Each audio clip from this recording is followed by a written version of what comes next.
Penggunaan kekerasan dalam perebutan kekuasaan mempercepat tumbang pemegang kekuasaan. Demikian disampaikan Elvan Gomez saat dikonfirmasi Detik Fakta TV. Selama 2 periode memimpin Indonesia, para ekonom sepakat bahwa Presiden Joko Widodo berhasil memperbanyak infrastruktur dan gencar menggait investasi. Namun warisan Jokowi di bidang pembangunan itu harus dibayar mahal dengan kemunduran demokrasi, kata pakar politik dan pegiat HAM. Elvan mengatakan, pada tahun terakhirnya menjabat sebagai presiden, Jokowi mendapat peringatan keras dari para akademisi, mahasiswa, hingga ekonom lantaran dituding mengintervensi konstitusi dan menyalahgunakan wewenangnya sebagai presiden demi memuluskan langkah putra sulungnya, Gibran Rakabuming Raka, dalam pemilu 2024. Bagaimana Jokowi isi, anak kandung reformasi, yang dulu digadang-gadang sebagai harapan baru bagi Indonesia, justru disebut mewarisi kemunduran demokrasi dan HAM.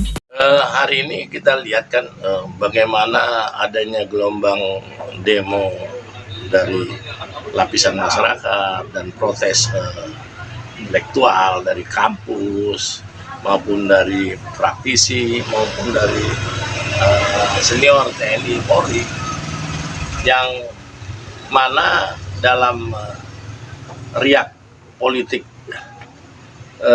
penolakan pemilu dan gerakan pemakzulan Jokowi sudah kelihatan nyata. Namun ada hal yang terkotori dengan adanya gerakan yang dilakukan oleh salah satu organisasi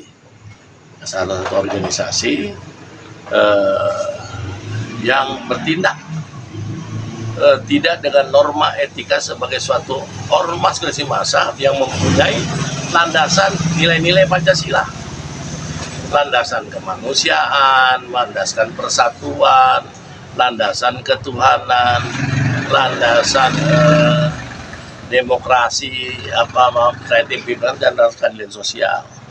Nah, tindakan ini pernah dilakukan juga oleh Bung Karno waktu saat dia dalam setelah G13 PKI, di mana ada gerakan masyarakat untuk Bung Karno untuk mundur, yang digunakan oleh dia. Nah, gerakan itu dilakukan oleh ormas-ormas gerakan PKI, CGMI, PKI, semua organisasi ormas PKI. Menurut Pak Gomez sendiri sudah tepat belum sih dengan apanya menggunakan kekerasan, mungkin bisa dikatakan macam kayak oknum preman atau bagaimana itu? Ya begini, saya mau jelaskan dulu. Di situ dengan Bung Karno dengan melakukan itu malah dengan menakut-nakuti mahasiswa, itu dilakukan oleh ormas hampir sama mirip dengan kejadian sekarang. Bung Karno tumbang. Cepat tumbang tanggal 22 Juni Bung Karno tumbang oleh gerakan massa lahir Nawaksara. Nah, ini jawab. Yang kedua, zaman Soeharto lahir juga Pak Soekarno menakuti gerakan massa, gerakan mahasiswa.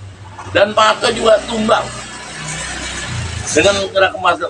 Nah, ini kalau ini tidak dilakukan, dilaksanakan seperti ini, Jokowi akan cepat tumbang dengan ada gerakan, dan gerakan kita lihat perlawanan masyarakat makin banyak. Nah, yang melakukan tindakan melawan hukum seharusnya juga harus ditindak organisasinya dengan mengancam ini. Kita contoh, kan undang-undang sudah jelas bagaimana ormas itu untuk berlaku. Kalau ormas itu bertindak melawan hukum, harus dihukum, harusnya diusut. Polisi harusnya menangkap musuh kalau mau ada unsur pidana. Saya lihat unsur pidana sudah kelihatan di situ dengan mengancam. Memang yang Pak Haji lihat terkait dengan adanya dari unsur ormas itu, ya kita nggak menyebutkan ormas apa itu, ya. Tapi paling tidak menurut Pak Haji sendiri berkaitan dengan itu, apa sih sebenarnya yang apakah ormas ini dia menjegal daripada mungkin capres-capres yang lain atau bagaimana sih menurut Pak? Ini saya nggak melihat si capres siapapun, saya lihat dengan dia coba memasuki kampus, membubarkan acara gerakan kegiatan mahasiswa intelektual di kampus di Kalibata, itu juga sudah perbuatan, harusnya polisi bertindak. Dan juga membubarkan demonstran di PU juga harusnya polisi bertindak. Berarti bukan membiarkan. Berarti dalam ini polisi tidak kelihatan peranannya di situ. Jadi gini, jadi harusnya ini ranah ini sudah masuk ranah pidana. Apalagi dengan reaksi sekarang, ya kita lihat sudah bangsa ini akan terpecah kalau ini tidak dibiarkan secara hukum. Asal dibiarkan secara hukum, dan hukumnya harus bertindak. Kalau memang hukum ini menjadi panglima, Mereka yang melakukan tindakan pengancaman, melakukan tindakan itu harus segera diperiksa oleh polisi, disidik, kalaupun organisasi dibubarkan. Sama seperti FPI bahkan dibubarkan saat itu, kan dianggap mengganggu ketentraman masyarakat. Menurut Pak Gomez sendiri, apakah ini juga merupakan ya mungkin bisa dikatakan ada bentuk settingan atau gimana? Saya kalau melihat itu mungkin kita praduga aja ya, tapi intinya saya nggak lihat di sisi itu ya. Jadi gerakan ini tidak gerakan tersendiri, ini gerakan yang struktural, masif, dan terkondisi. Ya berarti ada dugaan ada yang menggerakkan ini gitu. Sama seperti saya bilang cerita kasusnya penggerakan organ komunis menakut-nakuti mahasiswa tahun zamannya Bung Karno, gerakan Paham Swakarsa, itu semua pasti nggak akan gerakan itu berjalan tanpa adanya kekuatan yang di lain menggerakkan ini. Ya, Nah, ini harus diusut. Makanya siapa yang menggerakkan ini diusut. baik. Nah, diusut supaya negara ini hukum ini jadi tegak. Ya.